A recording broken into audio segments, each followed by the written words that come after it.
Саламатсыңарбы балдар? Биздин бүгүнкү сабагыбыздын темасы токтун жумушу жана кубаттуулугу деп аталат. Сабагыбыздын максаты биз бүгүнкү сабакта электр тогунун жумушу жана кубаттуулугу жөнүндө түшүнүк алабыз. Алардын кандайча аныкталаарын билебиз. Электр тогунун жумушун жана кубаттуулугун кандай жолдор менен өлчөсө болорун үйрөнөбүз. Электр тогунун жумушунун бирдиктеринин ортосундагы байланышты билүү менен өтүлгөн формула бирдиктерди колдонуп маселе иштей алабыз.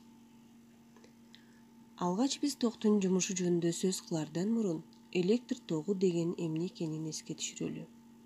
Электр тогу бул өткөргүчтөгү зарядталган бөлүкчөлөрдүн багытталган кыймылы экенин билебиз. Демек, ушул зарядталган бөлүкчөлөр кыймылга келгенде жумуш аткарылат. Электр тогунун жумушу чынжырдын бөлүгүнүн учтарындагы чыңалууну заряддын чоңдугуна көбөйткөнгө барабар. Эми балдар, ушул формуладан карасаңар, биз жумушту өлчөө үчүн чыңалууну жана зарядды ченеп алышыбыз керек. Чыңалууну өлчөө биз үчүн жеңилби? Туура ойлоп жатасыңар. Чыңалууну өлчөө биз үчүн жеңил. Анткени чыңалууну өлчөөчү курал атайын вольтметр бар. Мына ушул вольтметрдин жардамы менен биз чыңалууну жеңил эле өлчөп алсак болот. Ал эми заряддычы? Зарядды кантип өлчөп алабыз?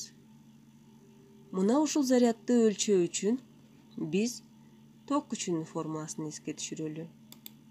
Ток күчүнүн формуласында биз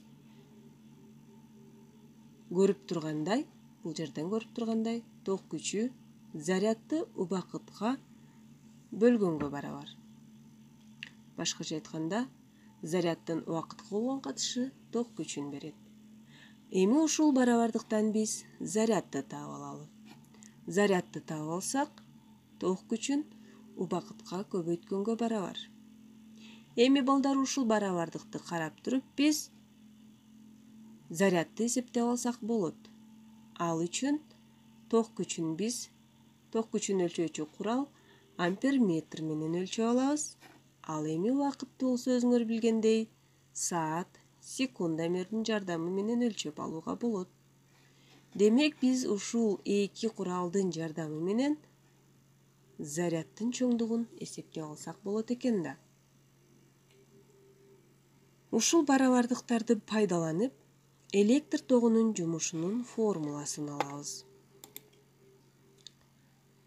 Демек, чынжырдын бөлүгүндөгү электр тогунун жумушу ошол бөлүктүн учтарындагы чыңалууну ток күчүнө жана убакытка көбөйткөнгө барабар. Ал эми электр тогунун жумушунун бирдиги 1 джоуль. Электр тогунун жумушун өлчөө үчүн амперметр, вольтметр жана ошондой эле саат болсо жетиштүү болот.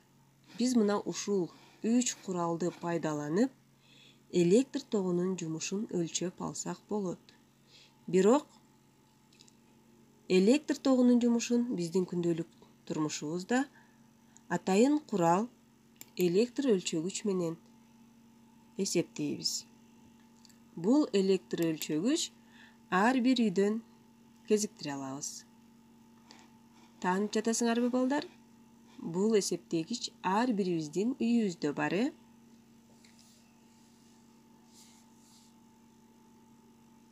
Эми балдар, эстегилечи, жумуштун аткаруу тездигин мүнөздөчү чоңдук кайсыл эле? Жумуштун аткаруу тездигин мүнөздөчү чоңдук бул кубаттуулук. Биз механикада кубаттуулукту чоң N тамгасы менен белгилегенбиз. Ал эми электр тогунун кубаттуулугун P тамгасы менен белгилейбиз.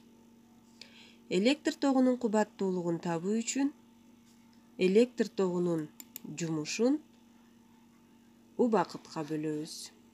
Бул жерде А электр тогунун жумушу, ал эми Т убакыт.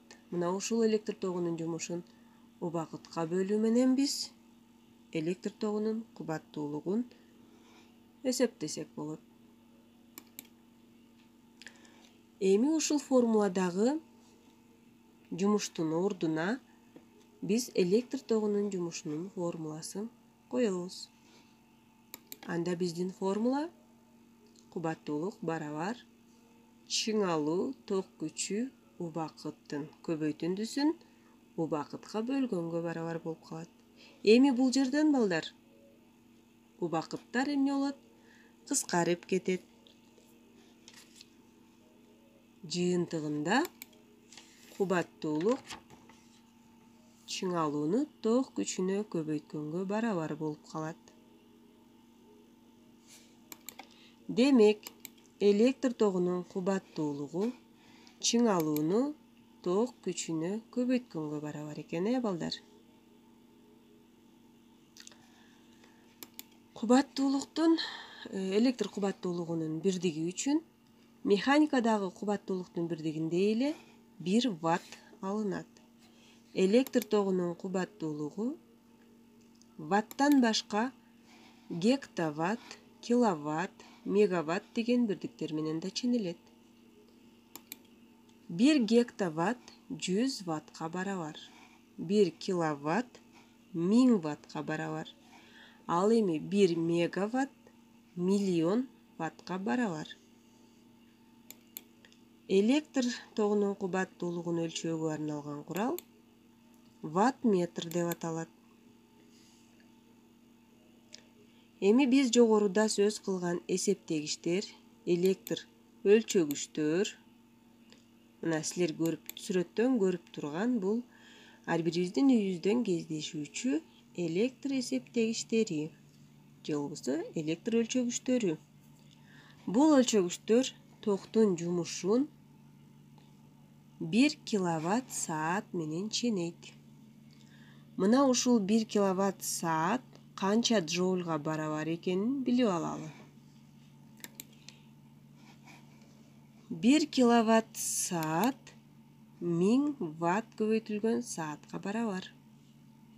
Ал эми 1 ватт көбөйтүлгөн саат бул 3600 ватт көбөйтүлгөн секундага же болбосо 3600 джоульга барабар.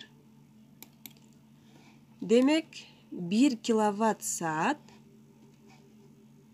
3 миллион 600 миң джоульга барабар экен. Биз муну килоджоуль менен туюндурсак, 1 киловатт саатыбыз 3600 килоджоульга барабар болот экен. Мына балдар, биз бул сабакта электр тогунун жумушу жана кубаттуулугу жөнүндө түшүнүк алдык. Азыр болсо сабагыбызды бышыктоо үчүн 1-2 маселе иштейли.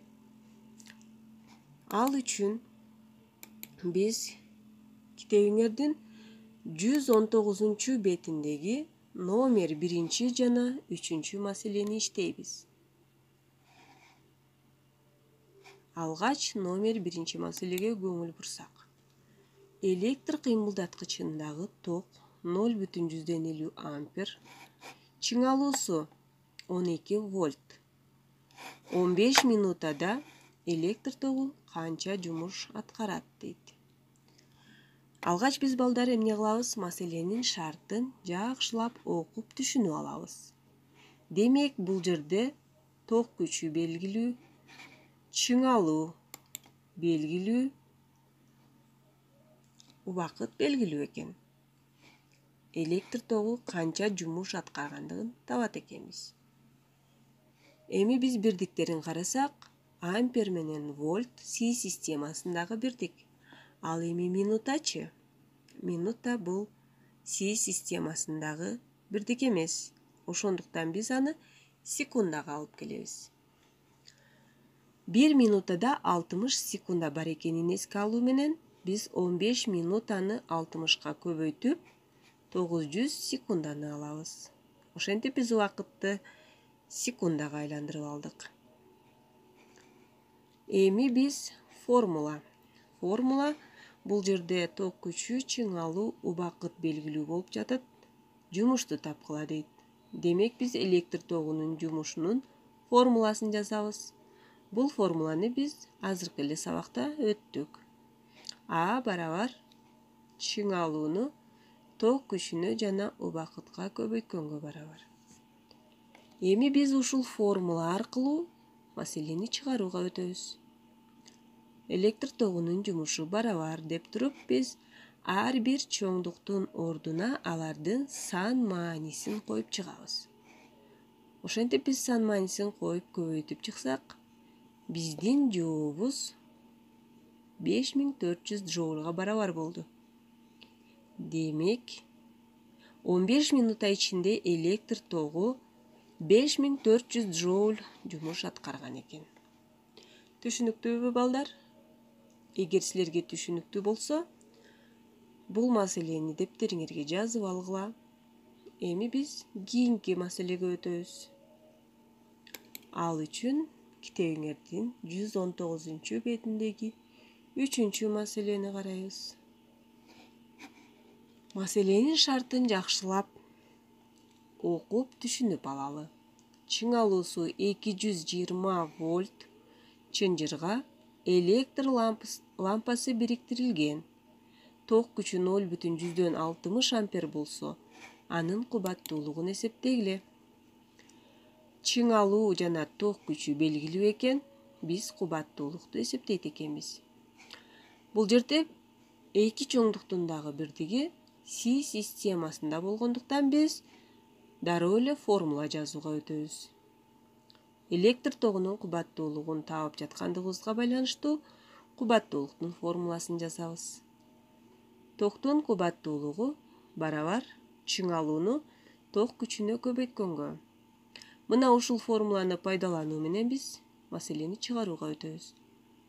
Токтун кубаттуулугун барабар деп жазабыз дагы, ар бир чоңдуктун ордуна анын сан маанисин коебуз. Биз аларды көбөйтүп чыгарсак, биздин кубаттуулугубуз 132 ваттка барабар болду. Силерге түшүнүктүү эле болду го деп ойлойм, балдар. Муну дагы дептериңерге жазып алгыла. Жана ошондой эле үйгө тапшырма алабыз. Үйдөн биз окуу китебинен параграф 56-ны окуйбуз жана 119 беттеги 2 жана 6 маселени иштейбиз. Ушуну менен бүгүнкү сабагыбыз соңуна келип жетти. Саламатта калгыла.